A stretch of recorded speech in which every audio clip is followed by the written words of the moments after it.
प्रस्तावित व्याघ्रमार्गिकेतून चंदगडची गावे वगळा, अन्यथा प्रकल्प रद्द करा. आमदार शिवाजीराव पाटील. आमदार शिवाजीराव पाटील यांनी विधानसभेत सह्याद्री व्याघ्र प्रकल्पाअंतर्गत प्रस्तावित व्याघ्रमार्गिकेच्या विरोधात जोरदार भूमिका मांडली. वन विभागाने केंद्रीय पर्यावरण, वन व हवामान बदल मंत्रालयाकडे पाठविलेल्या प्रस्तावामुळे कोल्हापूर, सांगली आणि सातारा जिल्ह्यातील 550हून अधिक गावे बाधित होण्याची शक्यता असून त्यातील सुमारे 115 गावे चंदगड व आजरा तालुक्यातील असल्याचे त्यांनी सांगितले. स्थानिक ग्रामस्थ, ग्रामपंचायती आणि लोकप्रतिनिधींना विश्वासात न घेता तसेच जनसुनावणी न करता प्रस्ताव केंद्राकडे पाठविल्याचा आरोप त्यांनी केला. प्रस्तावित व्याघ्रमार्गिका लागू झाल्यास रस्ते, वीज, पाणी, शिक्षण, आरोग्य आणि इतर विकास कामांवर निर्बंध येतील. शेती, पशुपालन, दुग्ध व्यवसाय, काजू व फळबागांसह ग्रामीण अर्थव्यवस्थेवर त्याचा गंभीर परिणाम होऊन हजारो शेतकरी कुटुंबांच्या उपजीविकेवर संकट ओढवेल, अशी चिंता त्यांनी व्यक्त केली. आधीच गवे, रानडुकरे, बिबटे आणि हत्तींच्या वाढत्या वावरामुळे नागरिकांना मोठे नुकसान सहन करावे लागत असल्याचेही त्यांनी नमूद केले. त्यामुळे चंदगड मतदारसंघातील गावे प्रस्तावित व्याघ्रमार्गिकेतून तातडीने वगळावीत, अन्यथा हा प्रकल्प रद्द करावा. तसेच स्थानिकांशी सविस्तर चर्चा आणि जनसुनावणी घेतल्याशिवाय कोणताही अंतिम निर्णय घेऊ नये, अशी आग्रही मागणी त्यांनी सरकारकडे केली. महान कार्य न्यूजसाठी प्रकाश ऐनापुरे, चंदगड.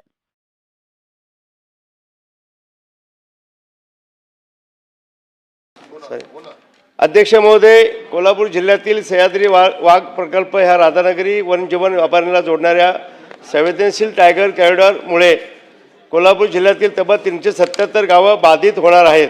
असल्यामुळे नुकतेच एप्रिल 2026 उघडी शेणं या संदर्भात 21 मेपर्यंत कॉरिडॉरची अधिसूचना प्रसिद्ध होणार असल्याने स्थानिक नागरिकांमध्ये प्रचंड चिंतेचं वातावरण असणे.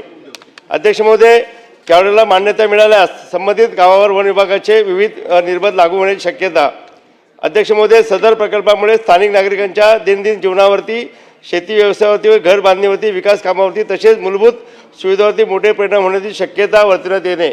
अध्यक्ष महोदय, प्रस्तावित कॉरिडॉरमुळे वन प्राण्यांच्या वाढत्या त्रासामुळे अत्यंत त्रस्त असून हत्ती, बिबटे, गवे, डुकर व वन प्राण्यामुळे शेती पिकाचे मोठ्या प्रमाणात नुकसान होत असून अनेक शेतकरी आर्थिक संकटात सापडले असणे.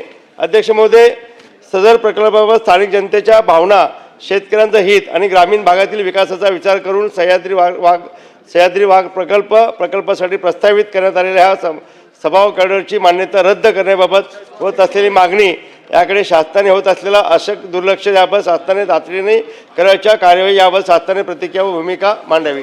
अध्यक्ष महोदय, आज आपल्या जिल्ह्यामधील चंदगड, आजरा, गणेश भागामध्ये हत्ती, गवे, डुक्कर, बिबटे आज यांचा प्रचंड उपद्रव आपल्या शेतकऱ्यांना भोगावा लागतो. आज आमचे नवतरुण आणि शेतकरी शेतावर जायला धजत असते का होत नाही.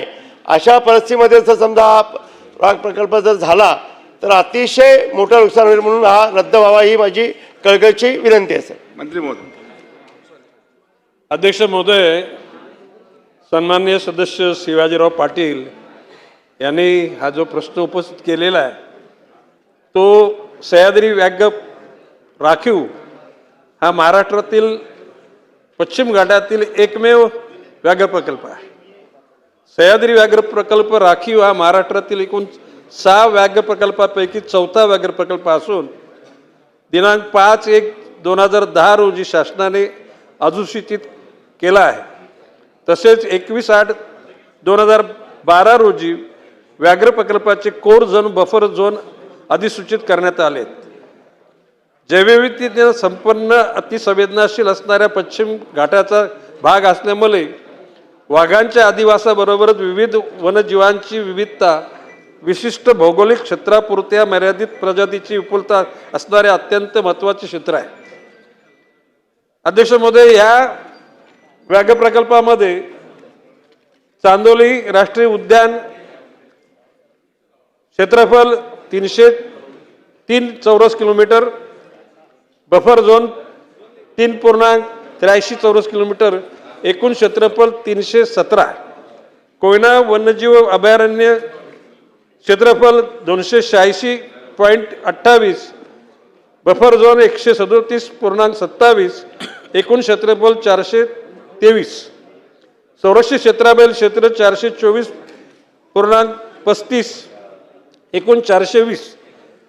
अध्यक्ष महोदय, अशा प्रकारची ही 4 जिल्ह्यामध्ये विभागलेलं, ज्याच्यामध्ये कोल्हापूर प्रादेशिक गावांची संख्या 377, चिपळूण प्रादेशिक 20, सावंतवाडी प्रादेशिक 121, सह्याद्री व्याघ्र प्रकल्प राखील कोल्हापूर 33, अशी 555 गावांची तिथे एकूण समावेश होतो. आता माननीय सदस्य शिवाजीराव पाटील यांचं म्हणणं आहे की या सर्व गावांचा समावेश करण्याची गरज आहे का? नाही असं तुमचं म्हणणं आहे. अध्यक्ष महोदय, वन विभागाचे वरिष्ठ अधिकाऱ्यांना मी सूचित केलेलं आहे की कोल्हापूर मुक्कामी तुम्ही कॅम्प ठेवा आणि वरिष्ठ अधिकारी जाऊन तिथल्या सर्व लोकप्रतिनिधींना आपण आमंत्रित करावं, सन्मानाने आमंत्रित करावं. खासदार महोदय, आमदार महोदय, जिल्हा परिषद सदस्य, पंचायत समिती सदस्य किंबहुना काही सरपंचांना पण बोलवा आणि खरोखर ज्या ठिकाणी वाघाचा मार्गच नसेल ती गावं कमी करा. एकूणच कुठल्याही प्रकारे शिवाजीराव पाटलांनी सांगितले की याचा परिणाम मानवांच्या किंवा तिथे नागरिकांच्या दैनंदिन जीवनावर होणार आहे. फक्त अध्यक्ष महोदय, त्या ठिकाणी दगडाच्या खाणी, ज्या ठिकाणी सुरुंगचा आवाज होणार आहे किंवा एखादा पाण्याचा प्रकल्प अशा किंवा केमिकलचा कारखाना, अशा गोष्टी सोडता दैनंदिन कुठल्याही प्रकारच्या गोष्टीवर त्याचा परिणाम होणार नाही. तरीसुद्धा सन्मान्य सदस्य शिवाजीराव पाटलांनी म्हटल्याप्रमाणे मी अधिकाऱ्यांना अगोदरच सांगून ठेवलेलं आहे की आपण थोडा त्रास घ्या, तिथं लोकांच्या जवळ जा, लोकांच्या यातना वेदना समजून घ्या आणि मग आपल्याला जे पटेल ते आपण केंद्रीय वन विभागाला कळवा आणि जेणेकरून लोकांचा त्रास कसा कमी होईल